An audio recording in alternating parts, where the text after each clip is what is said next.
de marcher par la foi. C'est une petite étude que le Seigneur me donne encore.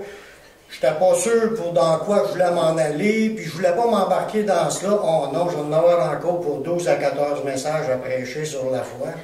Là, je voulais prêcher sur d'autres choses, puis les autres choses, les autres idées ne venaient pas. Il a fallu que je retourne sur l'idée que Dieu voulait que je prêche, puis là, après ça, tout est là. Merci Seigneur.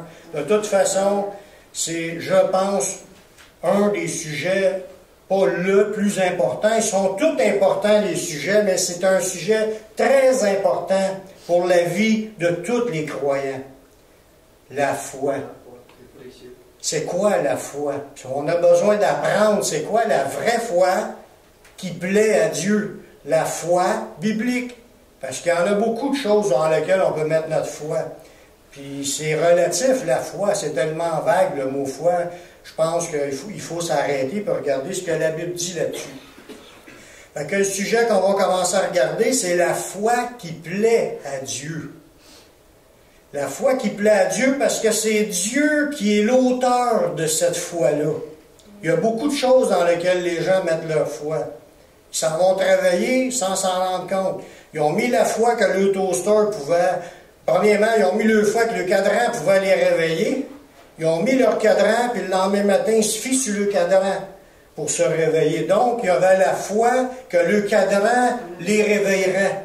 On a entièrement mis notre confiance dans le cadran, après ça, on se lève. On a confiance que si on met nos toasts dans le toaster, puis on pèse sur le piton, les toasts vont griller. On a confiance que notre bouilloire va marcher. On met notre eau, notre poudre. Parce que si on n'aurait pas confiance, on n'oserait pas mettre le café dedans puis l'eau. On a pleinement confiance, tellement confiance qu'on se casse même plus la tête sur quoi, dans quoi qu'on se confie. On fait les choses automatiquement, puis ça marche. Il y a beaucoup de choses qu'on pense même pas. On a confiance que si j'embarque dans mon auto, puis je décolle, je suis sûr qu'elle va partir, à moins que la veille, elle n'aurait pas parti. Mais si elle part d'habitude, tu as confiance que ça part, t'embarques, tu t'en vas, tu as confiance que tu vas te rendre à ton travail. Puis il y a plein de moments où qu'on met notre confiance dans toutes sortes de choses dans cette vie. Mais Dieu veut nous apprendre à mettre notre confiance en lui.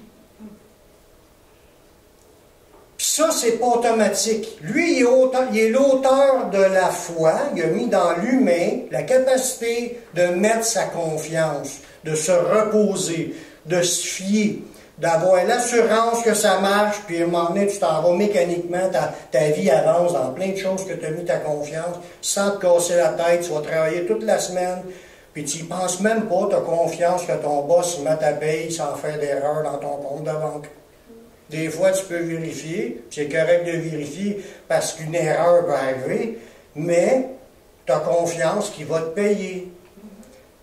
Puis s'il ne te paye pas, mais tu sais qu'il y a des recours pour te faire payer, fait que tu peux aller voir le gouvernement, puis il y a d'autres moyens, mais disons qu'on a appris à mettre notre confiance dans tout le système qui est autour de nous. Puis dans un sens, c'est correct, parce qu'on n'a pas mis notre foi pour notre salut dans le système qui est autour. On a mis notre foi pour les choses temporelles. Mais Dieu a mis dans l'homme la capacité de faire confiance, d'avoir une assurance. Puis ça, on va développer ça, mais au niveau de Dieu. Comprendre ce que Dieu veut qu'on comprenne à ce niveau-là. Il faut comprendre qu'il y a des choses qui sont secondaires, comme le fait de mettre nos toasts dans le toaster, ça ne changera pas grand-chose dans le cours de notre vie. Tu peux mettre ta confiance dans ton toaster jusqu'au jour qu'il ne marche plus. Quand il ne marche plus, tu le prends, tu le jettes dans les poubelles, tu en achètes un autre. Ça vient de coûter 30$, puis c'est encore bon pour un bout. On ne se casse pas la tête sur bien des choses. Mais il y a des choses éternelles qu'on doit préparer. Ça, ces choses éternelles-là, il est important qu'on mette notre confiance dans la bonne affaire. Combien est-ce qu'il y a des choses dans ce monde où on met notre confiance, puis on a fait une gaffe, un exemple, un gars qui fait des placements à bourse, il s'en vient te voir, puis il dit, moi j'ai une bonne passe, là, tu vas faire 50% de profit, là il t'en dit des belles affaires, Là, toi, tu mets ta confiance en ce gars-là, tu te dis, il travaille là-dedans, puis quand il te parle, il a de l'air à connaître son affaire, tu lui fais confiance, tu places ton argent dans son affaire. Première nouvelle que tu sais, tu n'as plus une scène. Tu as mis ta confiance dans quelqu'un, puis tu viens de t'apercevoir qu'ils ne disent pas tout vrai. Tu as mis ta confiance dans quelque chose de faux, puis tu as tout perdu.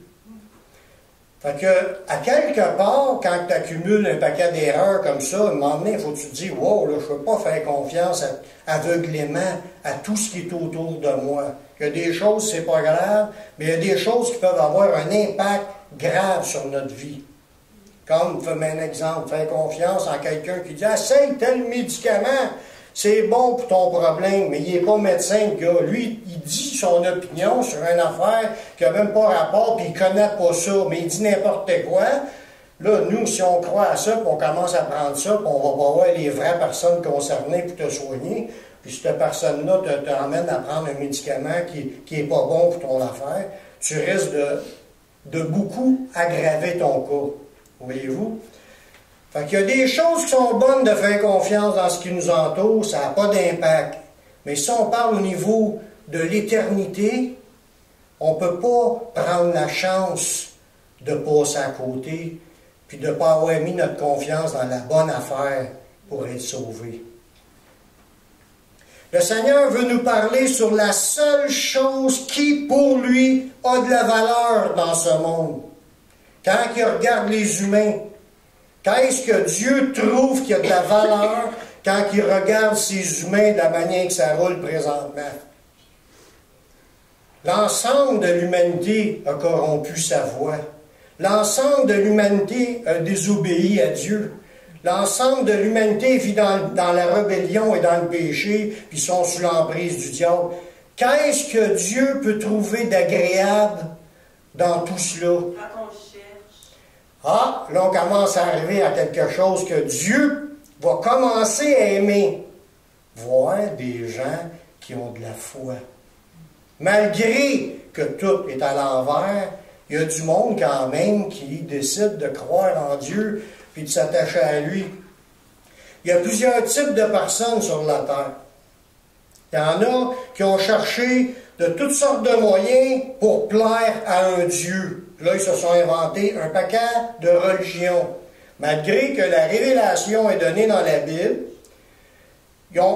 les gens ils ont comme une poussée intérieure à vouloir avoir un Dieu, mais là, vu qu'ils ne vont pas consulter la Bible, ils s'en inventent une. Là, ils s'inventent une religion. Ils ont toutes les raisons de penser que le manière de voir les choses, ça a de l'air bon, ça a de l'air correct, c'est moralement acceptable, ils ont de l'air à s'aimer, ils ont de l'air à vivre quelque chose ensemble.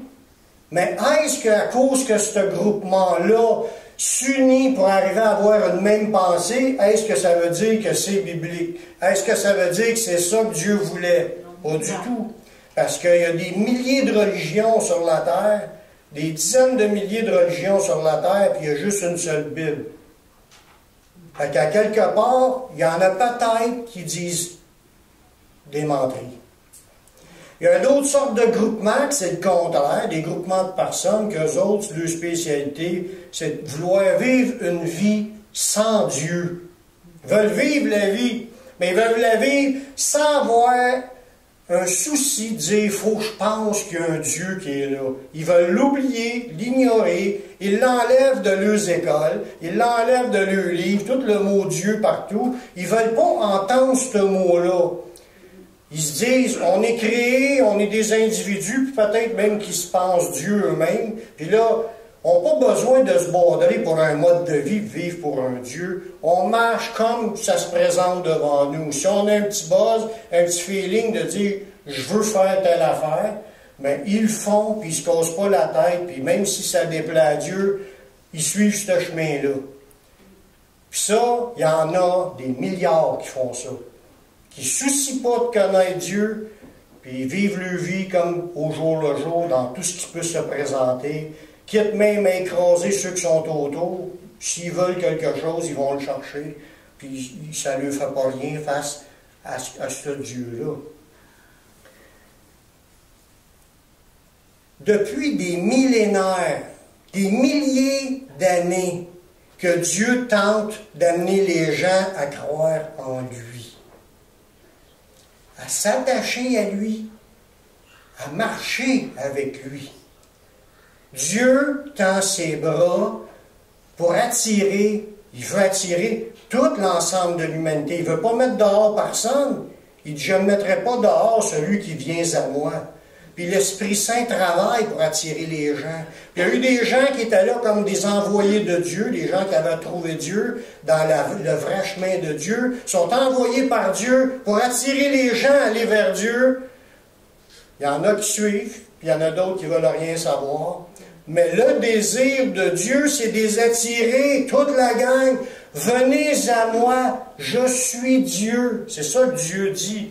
Puis il dit, écoutez ce que je vous dis, mettez en pratique ce que je vous dis.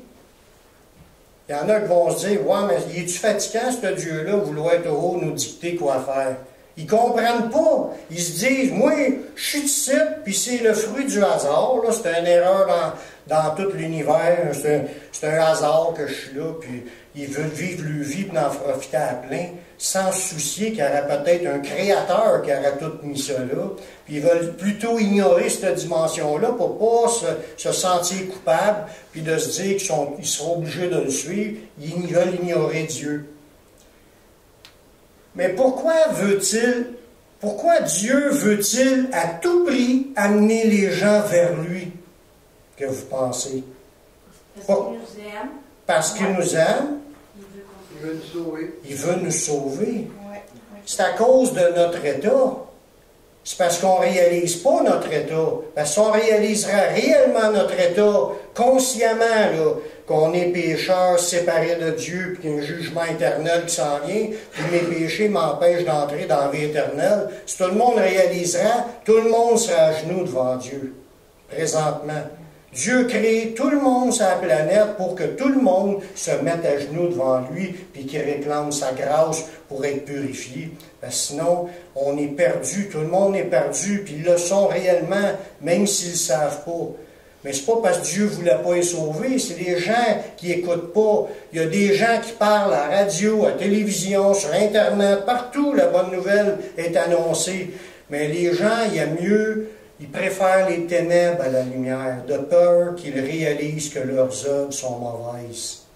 C'est ça que Jésus dit.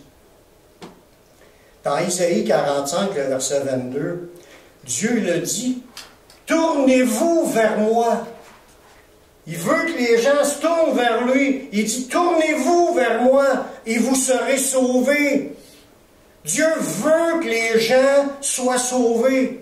Dieu veut sauver tout le monde. Dieu, il y a un verset dans le Nouveau qui dit, Dieu veut que tous les hommes soient sauvés et parviennent à la connaissance de la vérité. Dieu veut sauver tout le monde. C'est pas parce que Dieu manque de puissance. Dieu l'a montré, sa puissance. Quand tu lis les écrits de l'Ancien Testament, tu vois sa puissance, comment est-ce qu'il a agi pour le peuple juif en Égypte, comment est-ce qu'il a agi à travers Jésus. Sa puissance, il l'a montré, il a déjà fait ses preuves pour démontrer qu'il était Dieu. C'est juste, veut-on chercher? Si les gens veulent le chercher, ils vont le trouver. Il dit, tournez-vous vers moi dans Isaïe 45, 22. Et vous serez sauvés, vous tous qui êtes aux extrémités de la terre, car je suis Dieu, puis il n'y en a point d'autre. Il est clair, Dieu. Il avertit tout le monde. Il n'a pas 2, il n'a pas 10, il n'a pas 100, il n'a juste un seul Dieu. Puis ce Dieu-là nous dit, ce Dieu-là qui a créé tout ce qui est là, c'est volontaire. Il a voulu créer le système tel qu'il est là, pas corrompu comme ça, mais il savait que ça aboutirait comme ça, mais ce n'est pas ce que lui a fait, c'est ce que les humains ont fait avec le système, parce que les humains ils ont été créés libres, puis là les humains détruisent ce que Dieu a fait. Mais quand Dieu regarde tout cela, il appelle tout le monde et lui dit de venir à lui et vous allez être sauvés.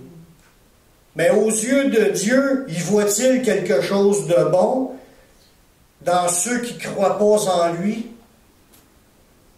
Pas du tout. Dieu ne voit rien de bon dans la vie d'une personne qui ne croit pas en lui. Parce que l'ensemble de l'humanité est souillé par leur péché.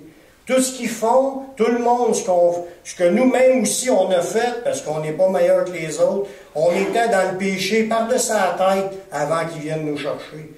Qu'est-ce qu'on faisait qui était agréable à Dieu quand tu es souillé de la tête aux pieds, que tu pues le péché? Parce qu'aux yeux de Dieu, ça pue le péché. C'est quelque chose qu'il ne peut pas sentir. Le pécheur ne peut pas demeurer dans la présence de Dieu. Dans Tite 1,15, ça nous dit « Tout est pur pour ceux qui sont purs, et rien n'est pur pour ceux qui sont souillés et incrédules. » Si une personne est incrédule, ça veut dire qu'elle ne croit pas en Dieu. Mais il n'y a rien qui va être pur pour cette personne-là. Tout ce aux yeux de Dieu, tout ce que cette personne-là va dire ou va faire, ça va être souillé. Ça va être sale. Parce que la seule chose qui plaît à Dieu, c'est la foi. La seule chose qui plaît à Dieu, c'est la foi. Depuis le début de la création, la Bible nous témoigne qu'il y a eu dans l'histoire certaines personnes qui ont cru en Dieu puis qui ont marché avec Dieu. Malgré qu'ils étaient des pécheurs, tous les humains sur la terre sont descendants d'Adam et Ève. On a toute la même nature. Mais malgré qu'ils étaient des pécheurs, il y a eu des personnes depuis le début de la création qui ont répondu à l'appel de Dieu. Comme Abel, par exemple, qui est le premier fils d'Adam et Ève. Il y a eu Caïn et Abel. Les deux premiers fils, là, il y en a un qui a tué l'autre. Mais avant que son frère Caïn tue Abel, les deux avaient présenté une offrande à Dieu. Puis ils cherchaient Dieu. Puis Dieu a donné un regard favorable sur l'offrande d'Abel. Qu'est-ce que la Bible nous dit à propos de ce gars-là? Ça dit, Abel, de son côté, il fit une offrande des premiers-nés de son troupeau. On voit ça dans Genèse 4,4. Il a pris une brebis de son troupeau, puis il a offert ça à Dieu. Puis il leur graisse. Puis l'Éternel porte un regard favorable sur Abel et son offrande. Puis Abel, sa vie, ça ne dit pas qu'elle était si longue que ça, mais elle était assez pour s'approcher de Dieu. Puis Dieu aimait Abel dans sa manière de se présenter à Dieu. Jésus a appelé Abel, là j'ai oublié de lui prendre la note, mais c'est écrit que Jésus a appelé Abel, il a appelé Abel le juste.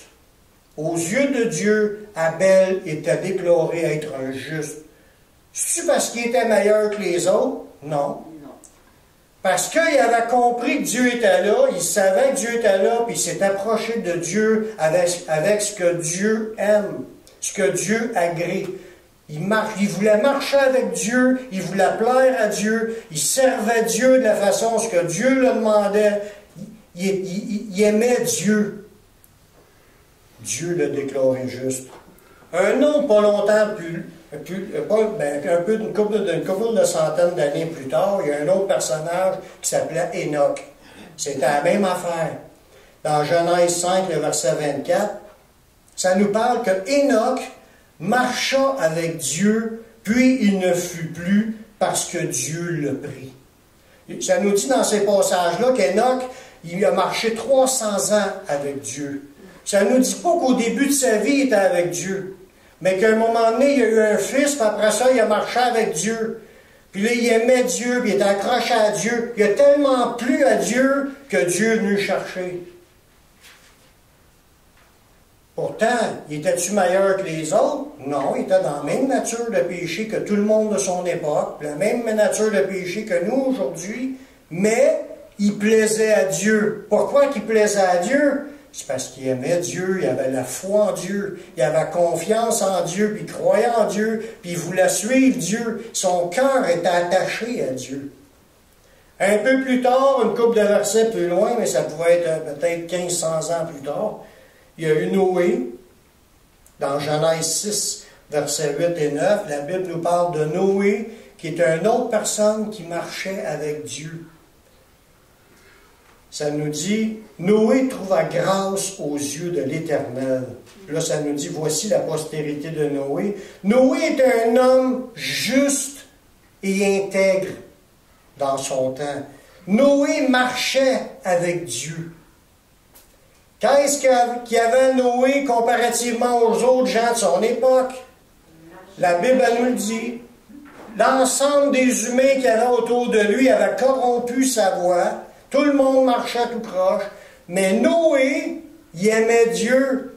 Il marchait avec Dieu. Puis il était juste et intègre. À cause de quoi? À cause de sa foi. Dieu, ça ne nous dit pas que Dieu lui apparaissait en vision tout le temps. Non. Peut-être qu'il ne l'a jamais vu, mais il l'entendait. Où est-ce qu'il entendait Dieu? Mais il était à l'écoute. Il priait, il écoutait Dieu, puis il demandait des choses à Dieu, puis Dieu lui répondait. Il avait une relation avec Dieu. C'est pour ça qu'en cherchant Dieu, il l'a trouvé. Là, il a pu marcher d'une manière qui plaît à Dieu. Une couple de centaines d'années plus tard, ça nous parle encore dans la Bible d'un autre personnage qui croyait en Dieu, qui marchait avec Dieu, en parlant d'Abraham, que son nom a été changé pour Abraham. Dans Genèse 15, 6, ça nous dit « Abraham eut confiance en l'Éternel, puis ça lui a été imputé à justice. » C'est qu'il a eu confiance en l'Éternel, puis il a été déclaré par l'Éternel juste. Qu'est-ce qui fait qu'Abraham était encore différent du reste des gens de son époque? C'est qu'il avait la foi. Il croyait en l'Éternel, il parlait à Dieu, Dieu lui a parlé, Dieu lui a demandé des choses, puis il a obéi. Il marchait avec Dieu. Qu'est-ce que ça l'a fait de marcher par la foi avec Dieu? Ben, il a été déclaré juste, puis il fait partie des sauvés. Puis il y a eu des promesses qui nous sont... On en a encore les effets de sa promesse. On est 4000 ans peut-être plus tard que de son histoire. Puis il y a encore des promesses d'Abraham qui sont en train de s'accomplir. Dieu a dit, tu vas avoir une descendance aussi nombreuse que le sable de la mer. Puis on fait partie, nous, les enfants de Dieu, de la descendance d'Abraham, des héritiers selon la promesse. La promesse faite à Abraham, que ce gars-là, qui était comme tous les autres, mais à la différence des autres, c'est qu'il marchait par la foi. Il croyait en Dieu. Ça dit, Abraham eut confiance en Dieu. C'est ça, la foi. C'est d'avoir confiance en Dieu. La foi, c'est pas de savoir que Dieu est là. La foi, c'est de faire confiance en ce Dieu-là. Tu sais qu'il est là, mais en plus, tu lui fais confiance. Tu veux vivre avec lui, tu veux l'écouter, tu veux bâtir ta vie sur ce qu'il te dit. C'est ça, là, la vraie foi qui sauve. La foi qui a été déclarée juste. Avant le début de la création, là, avant que Dieu ait établi là, même la première molécule de tout l'univers physique, Dieu savait très bien que ce ne seraient pas tous les hommes qui croiraient en lui. Dieu savait, avant même de créer tout ce qui est là, il savait que ce n'est pas tous les humains qui vont être créés, que ce n'est pas tous ces humains-là qui vont le suivre, puis qui vont le servir, puis qui vont l'aimer, puis qui vont marcher par la foi. Dieu savait. Ça l'a-t-il empêché Dieu de le faire? Non. Non. Parce que ça nous le dit dans Romains 3.3. Romains 3.3. Si quelques-uns n'ont pas cru, leur incrédulité anéantira-t-elle la fidélité de Dieu? Non. Même s'il y en a qui ne croient pas, même s'il y a des gens qui ne sont pas fidèles, même ceux qui devaient travailler pour Dieu n'ont pas été fidèles et qu'ils ne l'ont pas fait, Dieu demeure fidèle. Dieu a voulu quand même créer l'univers et tout ce qu'il y a là. Pourquoi? Pour aller chercher les quelques-uns qui vont avoir la foi. C'est quelques-uns comparativement à la multitude de monde qui a vécu. Il n'y avait que quelques-uns qui sont comme ceux que Dieu trouve agréables et que ça valait la peine quand même de tout créer pour ceux-là. Ceux qui étaient pour marcher par la foi avec lui. Avec une confiance en ce Dieu-là. Et on fait partie de ce gang-là. Merci Seigneur. Ceux qui possédaient la foi et qui marchaient par la foi, ils ont été approuvés par Dieu. Même si l'ensemble méritait juste, j'envoie le déluge, puis j'ai détruit tout. Mais il y a quand même, Dieu, il trouvait ça tellement spécial que ce que Noé, ce qu'il vivait par la foi, puis il aimait Noé, puis il était content de Noé, qu'il a décidé de s'arranger à préserver la vie de Noé et ses enfants. Il a fait bâtir l'arche pour recommencer l'histoire humaine à travers la descendance de Noé. Puis quand Dieu est content de voir des personnes qui marchent par la foi, mais Dieu lui donne comment est-ce qu'on va dire ça? Des bonnes notes à la fin de leur vie. Comme, tu sais, tu as un bon témoignage, Dieu est fier, puis il va te dire, bon et fidèle serviteur. Tu n'es pas parfait, c'est vrai qu'on n'est pas parfait, mais quand tu marches par la foi, ça plaît à Dieu. Puis Dieu cherche des gens qui marchent par la foi. Dans Hébreux 11.2, ça nous dit, pour avoir possédé la foi, les anciens, en parlant des personnages qui ont marché par la foi, ils ont obtenu un témoignage favorable de la part de Dieu. Dieu les a bénis, Dieu les a fait des alliances, Dieu les a fait des promesses, Dieu était avec eux, puis Dieu les bénissait dans tout ce qu'ils entreprenaient. Il aime ceux qui marchent par la foi.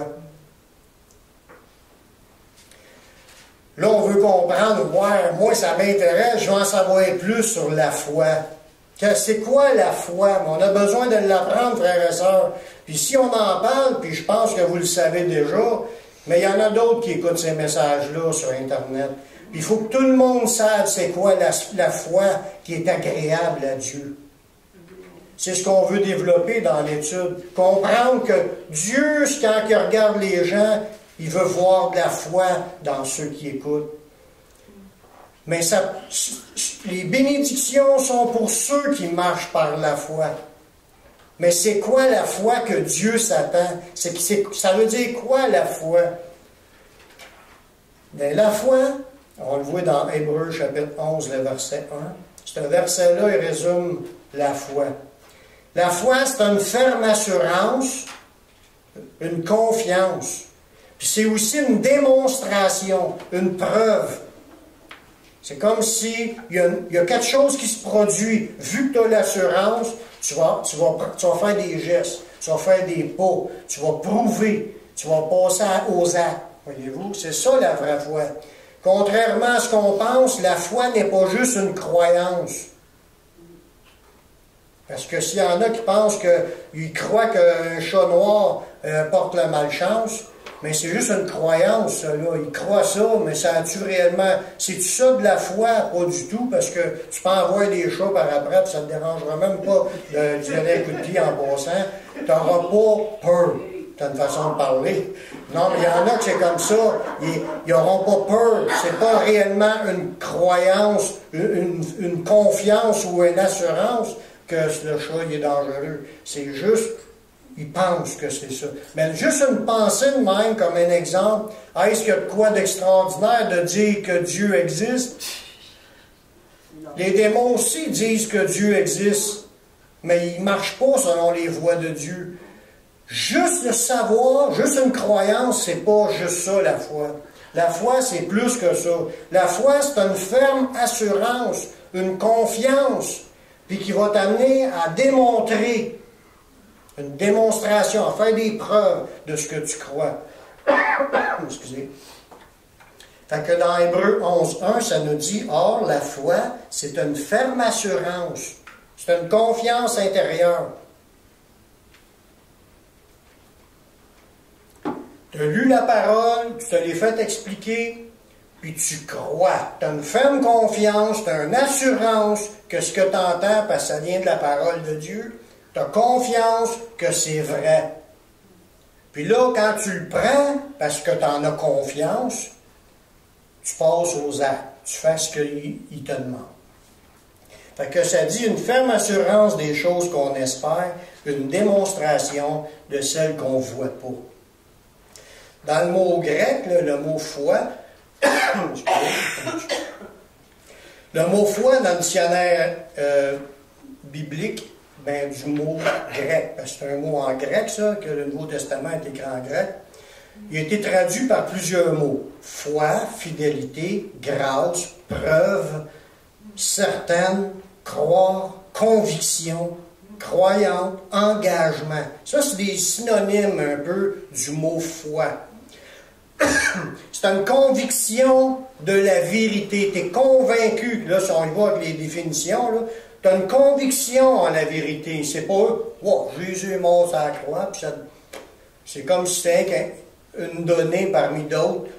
Jésus est mort sur la croix, mes dos sont brûlés à matin. C'est comme juste une idée. Non, c'est pas juste une idée.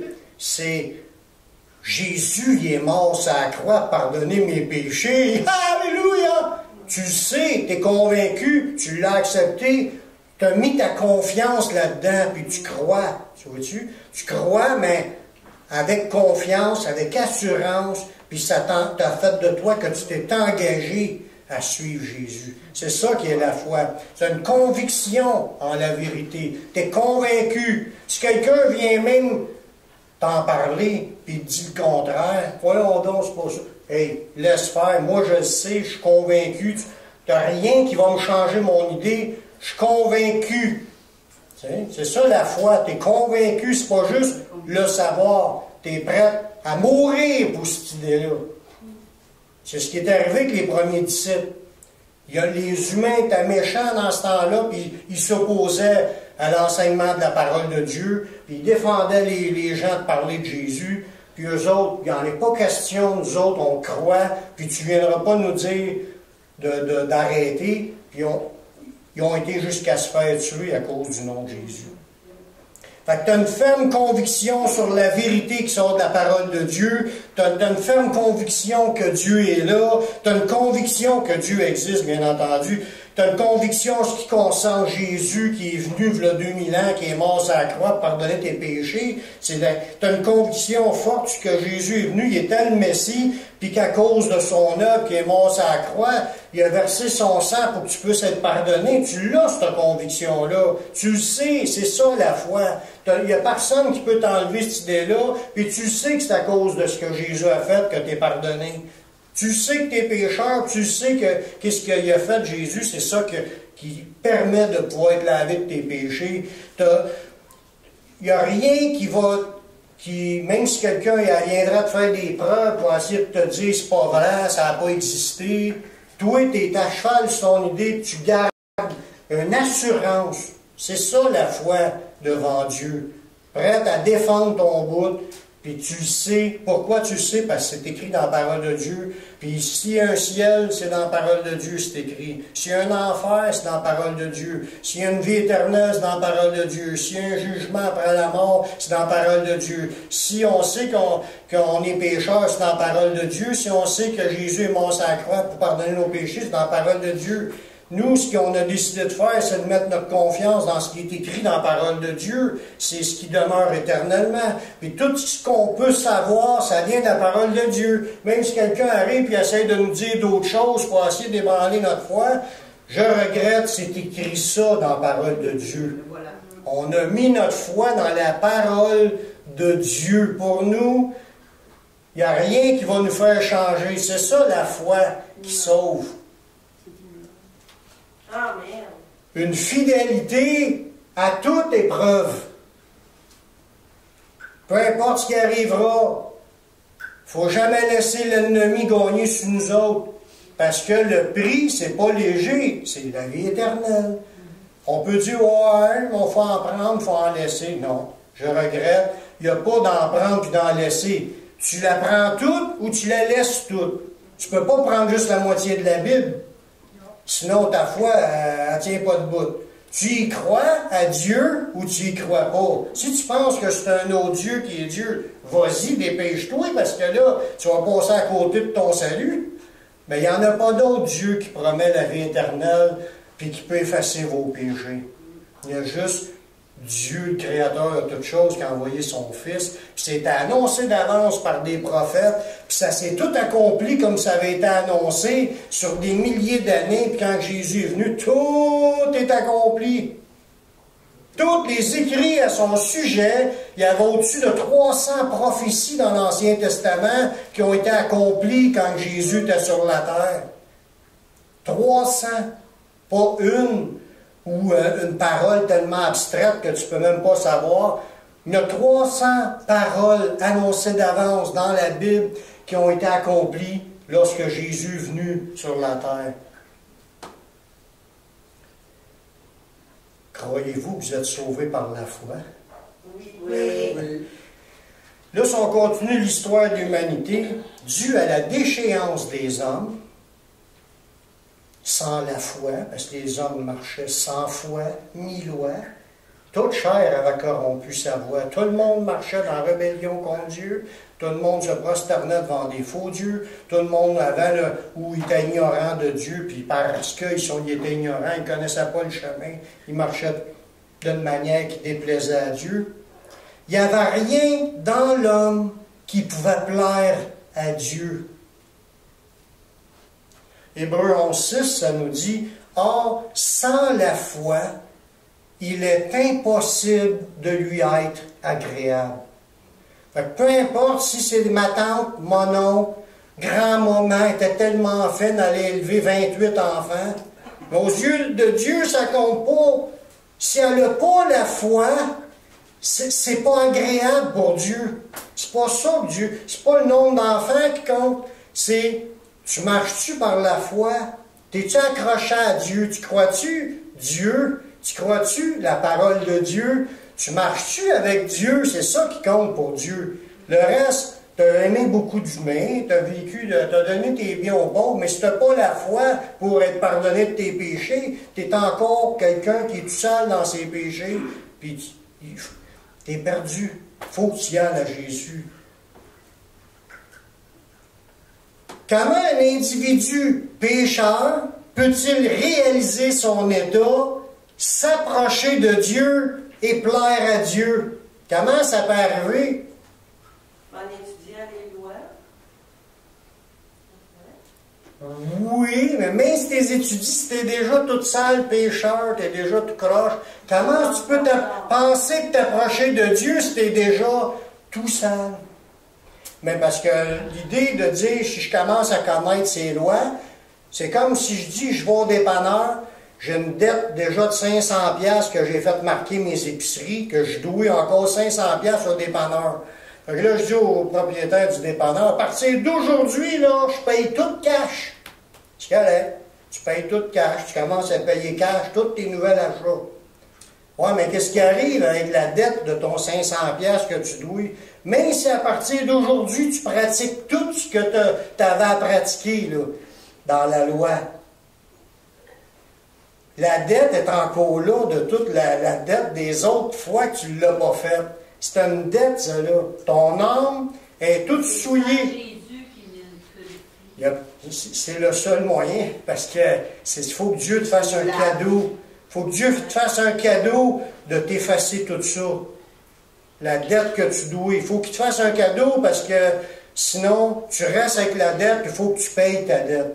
On est responsable de notre dette. Mais la première étape, c'est de commencer à comprendre ce que Dieu a enseigné, là, sur les choses de base, comment faire pour être pardonné.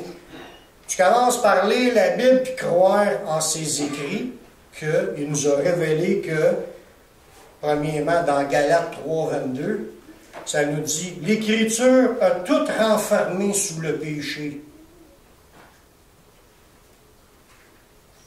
afin que ce qui a été promis fut donné par la foi en Jésus-Christ à ceux qui croient. »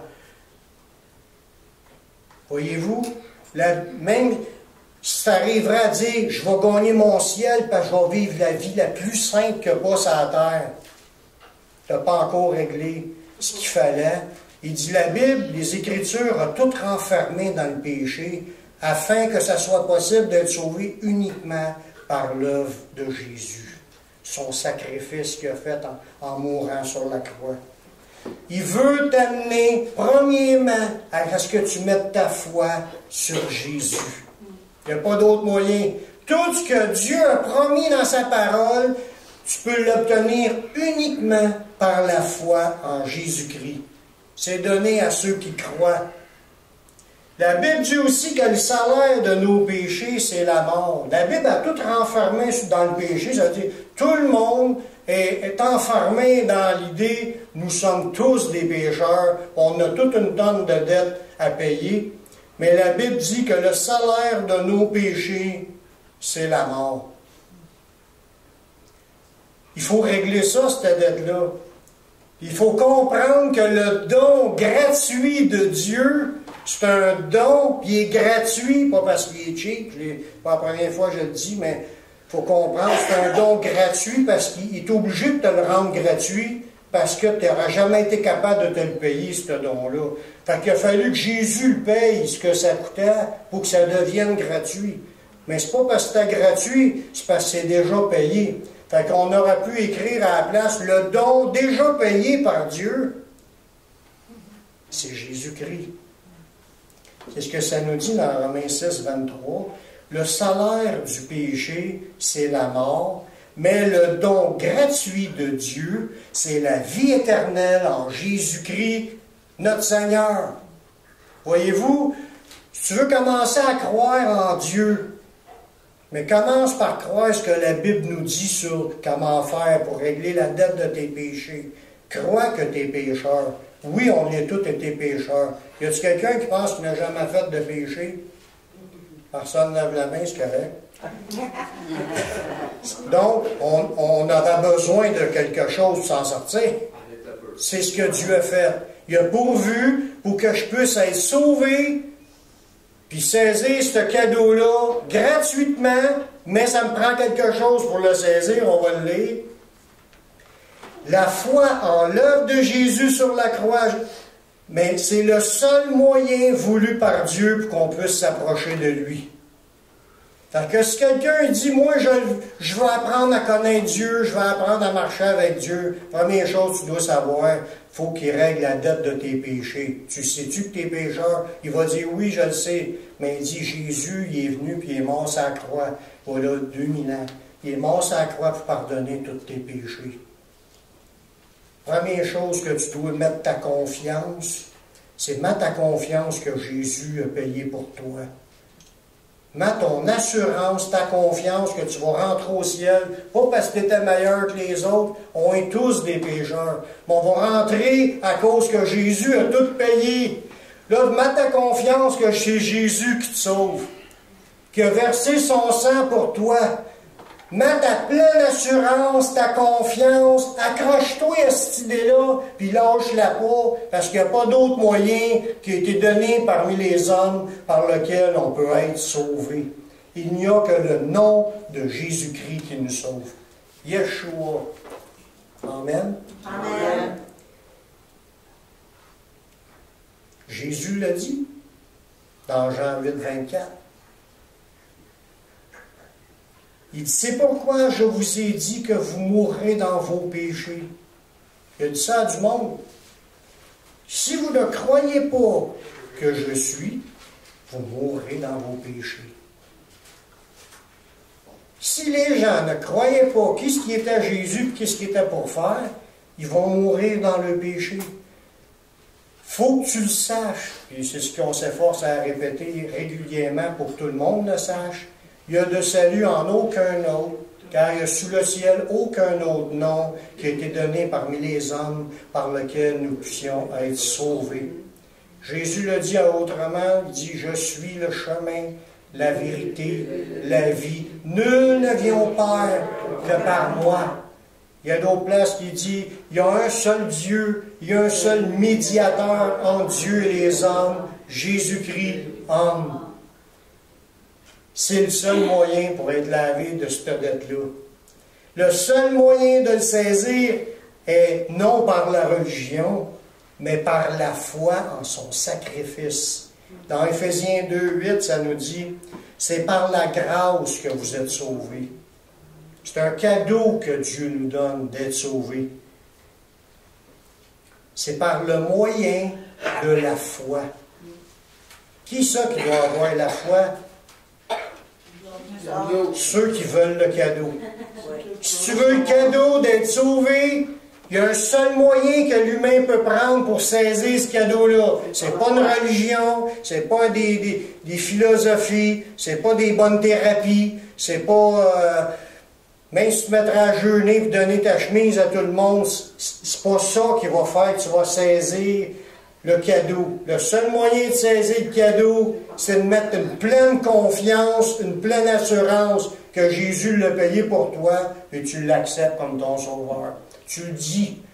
Parce que si tu le reçois, là, mais la démonstration, la preuve, si tu vas commencer à en parler dessus, là, Jésus il est mort sur la croix pour pardonner mes péchés. Je m'en vais au ciel, pas parce que j'étais meilleur que les autres, mais son sacrifice, c'est pour pardonner mes péchés. Si je suis sauvé, parce qu'il a déjà tout accompli, j'ai juste à prendre son cadeau par la foi. Je mets ma confiance dans tout ce qu'il a fait. Puis je ne regarde pas ailleurs, je ne magasine plus un moyen d'être sauvé. Je suis 100% convaincu que je le suis à cause qu'il a tout accompli. Amen. Gloire à Dieu. Il dit, c'est par la grâce que vous êtes sauvés, c'est par le moyen de la foi. Ça ne vient pas de vous parce que tu aurais été un bon gars. C'est un don de Dieu, c'est un cadeau que Dieu te donne. Tu le saisis juste par la foi. Voyez-vous comment c'est important, la foi?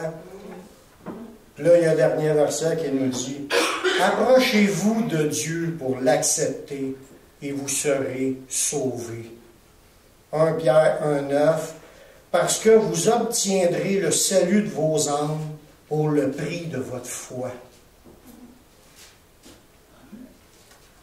Seigneur, je te remercie de nous avoir fait comprendre le moyen d'être sauvé. Même si ça fait 35 ans qu'on l'a entendu, on est encore excessivement heureux de se le rappeler puis de le répéter. Puis on veut que tout le monde le sache comment faire pour être sauvé. Puis merci de ton sacrifice à la croix que tu as fait voilà 2000 ans. C'est encore pleinement d'actualité, puis ça a sauvé ma vie, puis ça va sauver d'autres vies. Seigneur, garde-nous dans la foi, qu'on persévère dans la foi en ton sacrifice. Il n'y a rien d'autre que tu trouves important, bien nous aussi on trouve qu'il n'y a rien d'autre qui est aussi important que ce que tu as fait. Merci de ce que tu as fait pour chacun de nous, de nous avoir donné une place dans ton beau royaume. Je te rends grâce dans le nom de Jésus. Amen.